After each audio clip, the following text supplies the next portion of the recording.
Hello friends, thank you for joining us on Rashad Goes Outside. Today we are at the Bretton Woods Nordic Center in Bretton Woods, New Hampshire, which is located in the White Mountains. As you get set to relax or do your workout, I'll give you a brief historical background on why this location is so significant from a political, economic, and cultural perspective.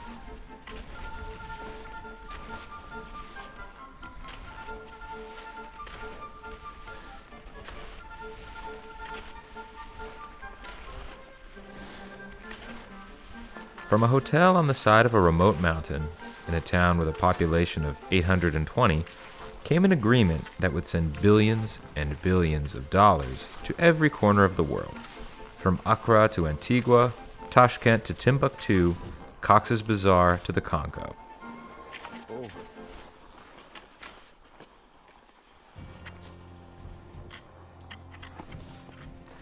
In 1944, a group of delegates from mostly the developed world and a few cameo appearances from the darker nations descended upon the gold room of the Mount Washington Resort in Bretton Woods. That's where we are right now. They wanted to duke it out over gold, debt, economic depression, and no doubt some golf and other leisure activities sprinkled in. The issue? International trade. Its flow, its fairness, and its stability. What happened in the Great Depression from an economic perspective was, well, a nightmare. And unless you were Freud or Henry Fuseli, the artist behind the famous painting The Nightmare, nightmares are actually not the most fiscally lucrative models. So the head honchos got together to change the old order in favor of a new one that saw the US dollar become the central global currency. The US dollar would be backed by gold reserves, and other nations would peg the value of their currencies at a fixed exchange rate to the US dollar. Or in non-economic layman's terms, the relationship of other nations' currencies to the dollar monetarily would not change. As you can imagine, the dollar becomes a pretty important item here. Proud dollar keep on earning, or at the very least, proud dollar keep on being stable.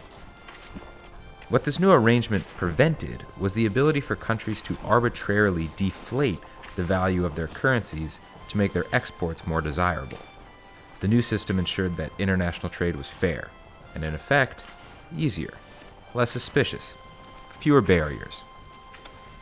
So in the name of facilitating global trade, economic growth, and cooperation between nations, the symposium of treasury men smoking cigars in a New England chalet birthed two organizations that would wiggle their way to the thunderdome of the winner-take-all battle jam that became the post-war global economy. And keep in mind, all of this is happening about 100 yards from where you are watching me ski. While the currency exchange system faded away over time, what lasted were two things: the International Monetary Fund, or the IMF, and the International Bank for Reconstruction, which is better known as simply the World Bank. The World Bank until today provides loans to middle and low-income countries to support capital projects, infrastructure, urban expansion, dams, you name it. If the Bretton Woods Summit were a Quidditch team, the IMF would be the beaters.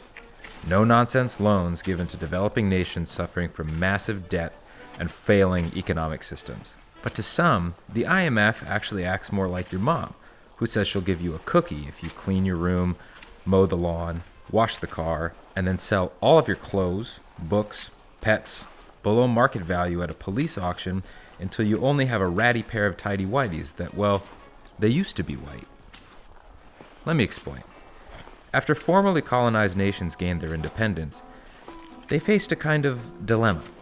With no developed economies, how the hell were they supposed to lift themselves out of poverty and form an industrialized economy, largely from scratch? See, many colonies served as sources of raw materials. The raw material, whether it be sugar, rubber, ivory, peanuts, cotton, or rice, was cultivated in the colony, shipped to the mainland, processed, and that same good, in its manufactured form, was then exported throughout the world, and oftentimes it came back to the colony in which it was produced as a processed good. So without real infrastructure, factories, skilled labor positions, distribution networks, Newly independent nations were at the mercy of foreign imports, exporting cheap goods and being flooded with foreign cars, chocolate, furniture, really anything that needed to be manufactured. So what did these nations in South America, Africa, and Asia do? And don't worry, we're going to get back to the IMF very soon. Many of them just built their own manufacturing sectors, whole industries, from scratch in what economists call import substitution industrialization, or ISI. They subsidized national industries, enacted tariffs to raise the price of imports, dissuaded citizens to buy imported goods, and nationalized whole economies, moving private industries under the control of the state. But to build a factory, you need a lot of money, whether it's privately or publicly owned. And poor nations at the time, formerly colonized nations, were a bit strapped. So if they built their economies from scratch, what did about 25 years of massive federal spending do?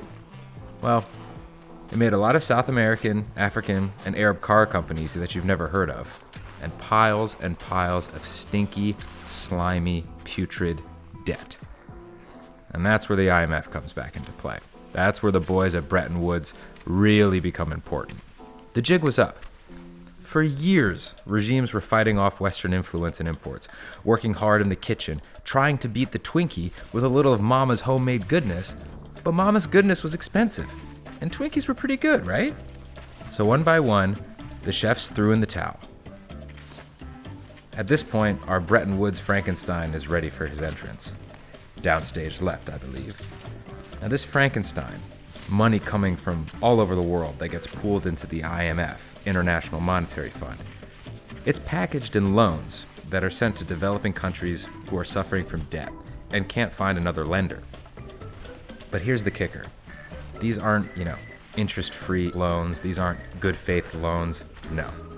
These are loans with conditions. Big conditions. Some of the central ones include slashing public spending, shrinking the size of the public sector, eliminating subsidies. In other words, austerity. You want debt relief? Cut it. Cut it all. And open it up too, like a Christmas goose. But at least the goose gets drunk. Just ask Uncle Waldo from the Aristocats. The IMF's loans include conditions mandating economic liberalization. What does liberalization mean? Easing the barriers on foreign capital and foreign investment, and imports as well. It means privatization, moving industries and assets out of the hands of the public and into the hands of the nice and responsible business elite. Money means growth, and slashing public spending reduces the deficit. However, with no subsidies on food, no government spending on education, the poor often feel the impacts of austerity measures the most. And for the money that's coming in, who does it reach? And who does it benefit? Today, in much of the previously colonized world, income inequality has not improved, and the middle class simply does not exist. IMF loans continue to provide debt-ridden nations with cash, but they also continue to impose stringent conditions that lead to high food prices, foreign ownership of national industries, and rising poverty. So you see, much of the current international economic order, particularly in the developing world, traces its origins to the snowy Mount Washington Hotel. So with that information, enjoy your skiing, and I'll see you back here. See you on the other side.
Hello.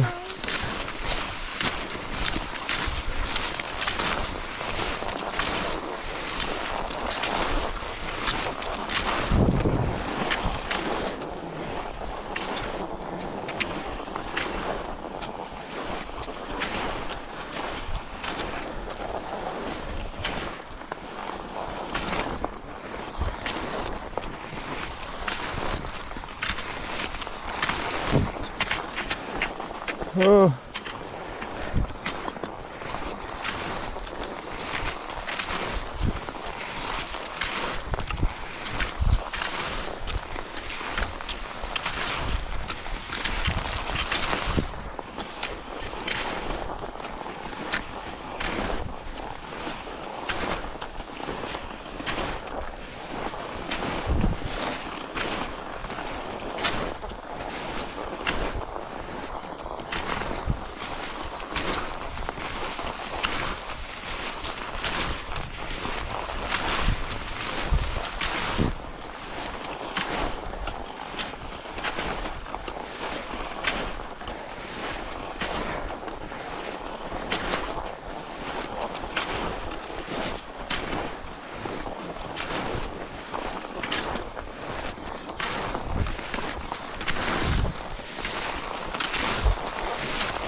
Sorry, excuse me. Sorry? I know. I pulled in and it was completely full. And now it's going, yeah.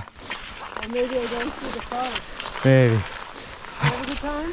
Oh yeah. It's like, I feel like I've been doing it for a few days now, and today it like kind of clicked a little bit. So, how about you? Same. It's I've never really done a sport where I'm not on my feet, so yeah, I'll enjoy.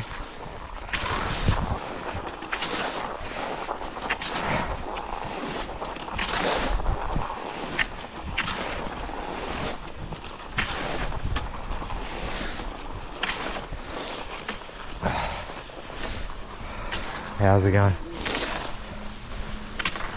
Whew.